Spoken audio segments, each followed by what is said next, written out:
Morning. ఈరోజు నేను మీతో ఎర్లీ మార్నింగ్ నుంచి లంచ్ బాక్స్ పెట్టి పంపించేంత వరకు నేను ఏమేమి వంట ప్రిపేర్ చేశాను అన్నది ఈరోజు నేను మీతో షేర్ చేసుకుంటాను. గమనిక, నేను వంటల్లో అంత పెద్ద ఎక్స్పెక్ట్ ఏమీ కాదు.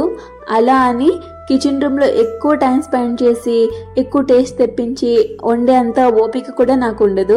సో తక్కువ టైంలో హెల్త్ బెనిఫిట్స్ ఎక్కువ ఇచ్చేలా, కొంచెం టేస్ట్ ఉండేలా నేను ఫుడ్ని ప్రిపేర్ చేసుకుంటాను.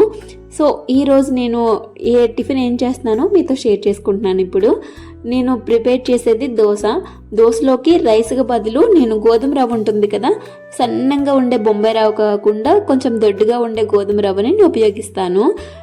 ఇది రైస్తో చేసిన దోశ కంటే 3-4 రెట్లు ఎక్కువ టేస్ట్ ఉంటుందని నేను గట్టిగా చెప్పగలను. ఎందుకు అంటే మనం రైస్తో చేసిన దోశ ఒక 5 మినిట్స్ తర్వాత తింటే కొంచెం గట్టిగా అయిపోతుంది.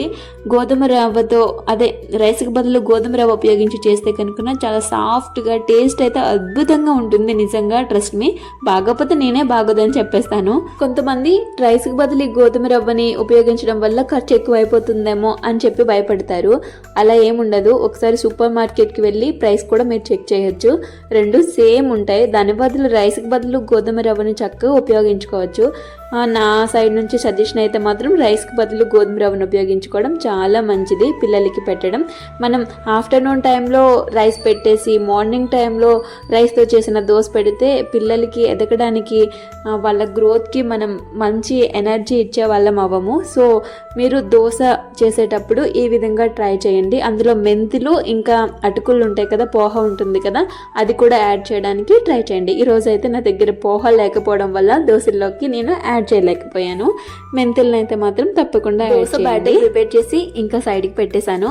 ఇంకా వంట అయిపోయాక ఇంకా దోశ వేద్దామని చెప్పి ఈలోపు ఒకవైపు రైస్ పెట్టేశాను, మరోవైపు పప్పుచారుకి ఇలా పప్పులన్నీ కూడా ఇలా కుక్కర్లో వేసుకుంటున్నాను.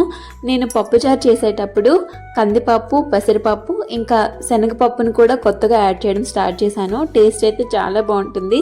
మీరు కూడా పప్పుచారు చేసేటప్పుడు ఈసారి శనగపప్పుని తప్పకుండా యాడ్ చేయండి. కాకపోతే కాసేపు నానబెట్టి శనగపప్పుని యాడ్ చేయండి. నేను అప్పటికప్పుడు అలా వేసేసాను. ఇప్పుడు నేను కూరగాయలు కట్ చేసుకుంటున్నాను. నాకు పప్పుచారు చేసేటప్పుడు పెద్ద టాస్క్ అనిపిస్తుంది. పప్పుచారు చేసేటప్పుడు ఇంకా వెజిటబుల్ రైస్ చేస్తాం కదా, అప్పుడు ఈ కూరగాయలని కట్ చేయడానికి నాకు చాలా టైం పట్టేస్తుంటుంది. నాకు అంత ఫాస్ట్గా కట్ చేయడం రాదు. కొంచెం స్లోగా కట్ చేస్తాను. ఒకవైపు పప్పు అవుతుంది, మరొక వైపు రైస్ అవుతుంది. ఈలోపు కూరగాయలు అనేది కట్ చేయడం కూడా అయిపోయింది. ఆ తర్వాత కొంచెం లెమన్ కంటే కొంచెం పెద్ద సైజు అంతా చింతపండుని నానబెట్టేసుకుంటున్నాను. ఇవన్నీ రెడీ చేసేలోపు అది నానిపోతుంది కదా అన్న ఉద్దేశంతో నానబెట్టేశాను. ఇంకా ఇప్పుడు నేను పప్పుచారు కోసం తాలింపుకి రెడీ చేస్తున్నాను. ఫస్ట్ వెల్లుల్లి బాగా స్మాష్ చేశాక అల్లంని చెదగొట్టాను. రెండు కలిపి మాత్రం పేస్ట్ చేయను. రెండు కలిపి పేస్ట్ చేసి పప్పుచారులో వేస్తే అది కొంచెం డిఫరెంట్ స్మెల్ వచ్చినట్టు నాకు అనిపిస్తుంది. సో సపరేట్గానే నేను చేస్తాను. రైస్ అయితే అయిపోయింది. ఇప్పుడు పప్పుచారు కోసం ఈ కళాయి పెట్టాను. పప్పు కూడా 3 విజిల్స్ కంప్లీట్ అయిపోయాయి. ఇప్పుడు నేను ఇందాక దోశ బ్యాటర్ ప్రిపేర్ చేశాను కదా, మరి చట్నీ ఉండాలి కదా, మరోవైపు పల్లీల్ని ఫ్రై చేసుకుంటున్నాను. ఫ్రై చేసుకొని చట్నీ కూడా ప్రిపేర్ చేసేసాను. దాన్ని జస్ట్ మిక్సీలో వేయడం అంతే. ఇంకా లేట్ అయిపోతానేమో అని చెప్పి భయం. ఒకవైపు రైస్ అయిపోయింది, మరొక వైపు పప్పు కూడా బాగా ఉడికిపోయింది. 3 సార్లు విజిల్ వచ్చేసింది. ఇప్పుడు చింతపండుని మనం చట్నీ చేసుకున్నాం కదా, అందులో కొంచెం యాడ్ చేశాను. కొంచెం పులుపు తగులుతుందని చెప్పి. యాక్చువల్గా పప్పుచారు కోసం నానబెట్టిన చింతపండుని కొంచెం వేసుకుంటే బాగుంటుంది కదని చెప్పి వేసుకున్నాను. పప్పు చూసారు కదా, మనం ఎప్పుడైనా పప్పుని ఉడకపెట్టేటప్పుడు చాలా సిమ్లో పెట్టి ఉడికించుకోవాలి. అప్పుడు మనం ప్రత్యేకించి మిక్సీలో వేయాల్సిన అవసరం కానీ ఇంకా 4, 6, 7 విజిల్స్ ఉంచాల్సిన అవసరం లేకుండా చక్కగా ఇక్కడ నుంచి చూపిస్తున్న విధంగా మెత్తగా అయిపోతుంది అన్నమాట. నెక్స్ట్ మనం హై ఫ్లేమ్లో పెట్టి పప్పుని ఉడికించడం వల్ల అందులో ఉన్న ప్రోటీన్స్ ఇంకా విటమిన్స్ అన్నీ కూడా హుష్కాక్ అయిపోతాయి అన్నమాట. సో సిమ్లో పెట్టుకొని చక్కగా పప్పుని ఉడికించుకోవాలి. జస్ట్ 3 విజిల్స్ సిమ్లో పెట్టి ఉంచితే చాలు. జస్ట్ కొంచెం టైం టేకన్ అవుతుంది కానీ పర్ఫెక్ట్గా పప్పు అనేది ఉడికిపోవడం జరుగుతుంది. ఇక్కడ నేను పప్పుచారు కోసం తాలింపు పెట్టి కూరగాయలన్నీ కూడా వేసి అవి కొంచెం మగ్గాక ఇప్పుడు ఇంతకు ముందు నానబెట్టుకున్న చింతపండు పులుపుని ఇందులో యాడ్ చేసేసాను. అవి బాగా రోలింగ్ బాయిల్ వచ్చేంత వరకు మరిగించాక అప్పుడు ఈ పప్పుని అనేది యాడ్ చేయడం జరిగింది. పప్పుని యాడ్ చేశాక కొంచెం వాటర్ని కూడా అందులో మనం యాడ్ చేసుకోవాలి. చాలా బాగుంటుంది పప్పుచారు. ఇంకొంచెం బాగుండాలి అంటే అమ్మ అప్పుడప్పుడు చేస్తుంటారు. జస్ట్ అవి చూసా మీకు ఇప్పుడు నేను షేర్ చేసుకుంటున్నాను. జస్ట్ కొంచెం చిన్న ఉసిరికాయ ఉంటుంది కదా, అంత సైజు బెల్లంని యాడ్ చేస్తే ఆ టేస్ట్ భలే కిక్కిస్తుంది అనమాట. చాలా బాగుంటుంది. ఈసారి మాత్రం పప్పుచారు చేసేటప్పుడు తప్పకుండా కొంచెం బెల్లంని యాడ్ చేయడం అస్సలు మర్చిపోవద్దు, ఓకేనా? నేను అక్కడక్కడ ఇలాంటి చిన్న టిప్స్ చెప్తుంటాను, మీరు క్యాచ్ పట్టుకోండి. అంటే మనకు తెలిసిన కొంచెం వాటిలో మీతో షేర్ చేసుకోవడం అంటే నాకు భలే సరదా. అంటే నాకు ఎలా ఉపయోగపడతాయో మీకు కూడా అలా ఉపయోగపడతాయని ఒక చిన్న ఆశ. నాలాంటి పండితులు చాలామంది ఉంటారు కదా, అందుకే ఆ విషయాలు షేర్ చేసుకుంటున్నాను మీతో. ఇప్పుడు నేను దోశ బ్యాటర్ ప్రిపేర్ చేశాను కదా, అందులో కొంచెం తీసి సాల్ట్ యాడ్ చేసి ఇంకా నేను దోశలు అయితే వేసుకుంటున్నాను. పిల్లలకి వేసేటప్పుడు తప్పకుండా గీ యాడ్ చేయండి. నేనైతే గీ యాడ్ చేస్తాను. నూనెకి బదులు గీ యాడ్ చేసుకోవడం వల్ల ఎర్లీ మార్నింగ్ బ్రేక్ఫాస్ట్లో మనం పిల్లలకి గీ యాడ్ చేయడం వల్ల వాళ్ళ మెమొరీ పవర్ ఎక్కువగా పెరిగే అవకాశం ఉంటుంది. మంచి ఐక్యూ లెవెల్స్ వచ్చే అవకాశం ఉంటుంది. నేనైతే అమ్మ వాళ్ళ ఇంటి నుంచి తెచ్చుకున్నాను గీ. ఆవు నెయ్యిదే ఉపయోగించుకుంటాను. ఆవు నెయ్యి మాత్రమే ఉపయోగిస్తాను. సమ్టైమ్స్ గేదె నెయ్యి కూడా ఉపయోగించను అనేది ఏమైతే ఉండదు. మరొక వైపు వేరే ప్యాన్ పెట్టుకొని అందులో మా సైడ్ శ్రీకాకుళం సైడ్ చేసిన అప్పడాలు ఉంటాయి కదా, ఇప్పుడు నేను చూపించేది మాత్రం నెయ్యిలు అప్పడం అంటారు. నెయ్యిలతో తయారు చేసిన వడియాలన్నమాట. అవి చాలా టేస్టీగా ఉంటాయి. పప్పుచారుతో అయితే సూపర్ కాంబినేషన్. చాలా కరకరలాడుతూ భలే కిక్కిస్తాయి తినేటప్పుడు.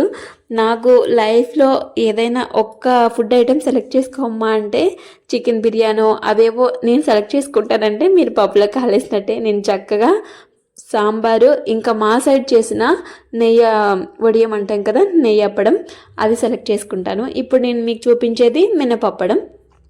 అప్పుడప్పుడు తక్కువ టైం ఒకే రోజు టిఫిన్ ప్రిపేర్ చేయాలి, ముందు రోజు ప్లాన్ లేకుండా అదే రోజు టిఫిన్ సెట్ చేసుకోవాలి, అదే గ్రైండ్ చేసుకోవడం, ఇన్ని పనులన్నీ ఉంటే నేను వెంటనే చేసేది పప్పు అప్పడం.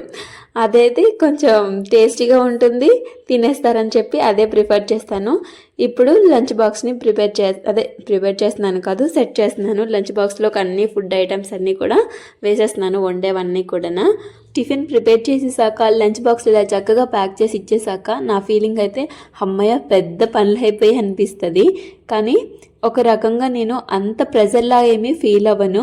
కొంచెం ఎర్లీగా లేస్తాను, ప్రశాంతంగానే ఈ ఫుడ్ అనేది ప్రిపేర్ చేసుకుంటాను. కొన్ని లేజీ డేస్ ఉంటాయి కదా, అప్పుడు మాత్రం ఫుల్ ప్రెజర్ ఫీల్ అవుతాను. ఆ ప్రెజర్ అంటే నాకు బోల్డ్ అంత భయం. అందుకనే మర్యాదగా ముందు లేచే ఇంకా ఫుడ్ ప్రిపేర్ చేయడానికి ప్రిఫర్ చేస్తాను. ఏదేమైనా సరే 6:30 to 8:45 అంటే మిగతా టైంలతో పోల్చుకుంటే ఆ సమయం ఒత్తిడి సమయం అని చెప్పాలి. మనకి తెలియకుండానే మనలో బోల్డ్ అంత స్కిల్ డెవలప్ అవుతూ ఉంటుంది. ఏంటి స్కిల్ డెవలప్ అవుద్దా లంచ్ బాక్స్ పెడితే అంటారేమో. నిజంగా మీరు కూడా ఒకసారి చూసుకోండి. మీరు స్టార్టింగ్లో లంచ్ బాక్స్ పెట్టేటప్పుడు ఎంత టెన్షన్ పడుతూ ఎలా కుక్ చేసి పెట్టారో స్టిల్ ఇప్పుడు ఎలా పెడుతున్నారో ఒకసారి కంపేర్ చేసుకోండి, మీకే అర్థమవుతుంది.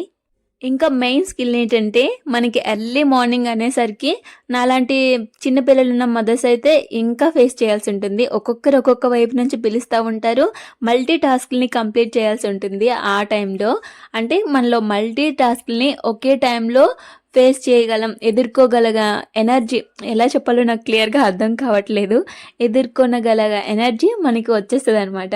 సో మనం డే బై డే ఇంప్రూవ్మెంట్ అవుతున్నాం అనే పాజిటివ్తో మనం వర్క్ చేసుకుంటూ పోవాలి. అప్పుడు మన ఫేస్ మీద ఒక స్మైల్ ఉంటుంది, పాజిటివ్ మైండ్ సెట్తో మనం ఈజీగా పని చేసుకోగలం. ఇది నా నుంచి మీకు ఇచ్చే నేను సజెషన్. నేను కూడా ఇలానే ఉంటాను కాబట్టి మీకు కూడా అలానే చెప్తున్నాను.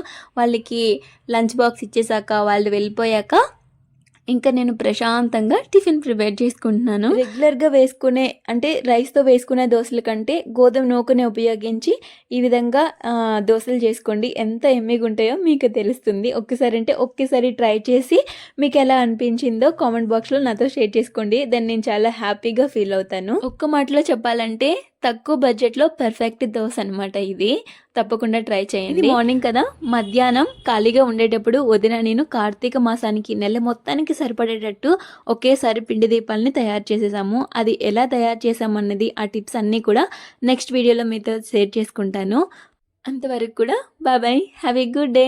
ఐ హోప్ ఈ వీడియో మీకు నచ్చిందని నేను అనుకుంటున్నాను. నచ్చితే ఓ చిన్న లైక్ చేసి తప్పకుండా సపోర్ట్ చేసేయండి.